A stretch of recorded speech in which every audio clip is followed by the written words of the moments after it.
नमस्कार दोस्तों, एक बार की बात है। एक गाय घास चरने के लिए जंगल में गई।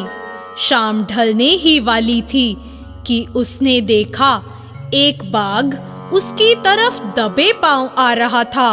वह डर के मारे इधर उधर भागने लगी। वह बाघ भी उसके पीछे दौड़ने लगा।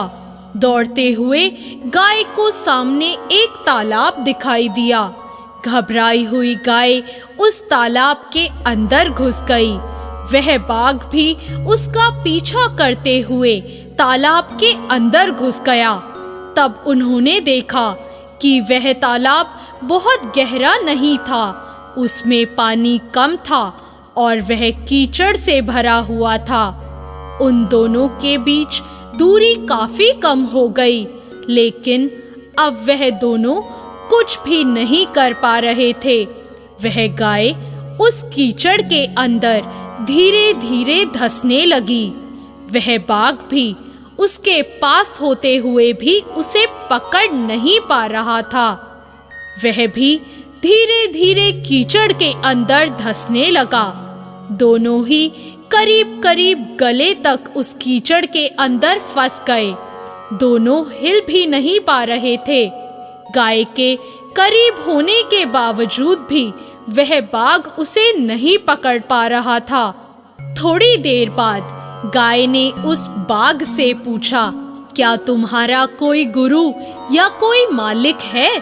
बाघ ने घुर्राते हुए कहा, मैं तो जंगल का राजा हूँ, मेरा कोई मालिक नहीं, मैं खुद ही जंगल का मालिक हूँ। गाय ने कहा, लेकिन तुम्हारी उस शक्ति का यहाँ पर क्या उपयोग है?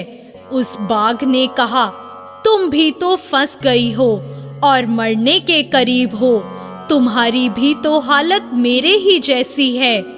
गाय ने मुस्कुराते हुए कहा, बिल्कुल नहीं, मेरा मालिक जब शाम को घर आएगा और मुझे वहां नहीं पाएगा तो वह ढूंढते हुए यहाँ जरूर आएगा और मुझे इस कीचड़ से निकाल कर अपने घर ले जाएगा। लेकिन तुम्हें कौन ले जाएगा? थोड़ी ही देर में सच ही में एक आदमी वहां पर आया और गाय को कीचड़ से निकालकर अपने घर ले गया। जाते समय गाय और उसका मालिक दोनों एक दूसरे की तरफ कृतज्ञतापूर्वक देख रहे थे। वे चाहते हुए भी उस बाघ को कीचड़ से नहीं निकाल सकते थे, क्योंकि उन्हें अपनी जान का खतरा था।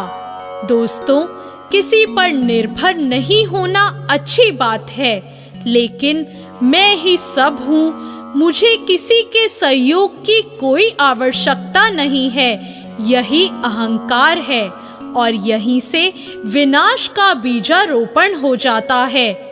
ईश्वर से बड़ा इस दुनिया में सच्चा हितैषी कोई नहीं होता, क्योंकि वही अनेक रूपों में हमारी रक्षा करता है।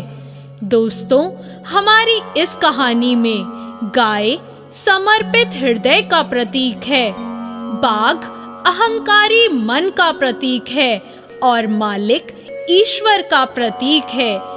कीचड़ यह संसार है और यह संघर्ष अस्तित्व की लड़ाई है।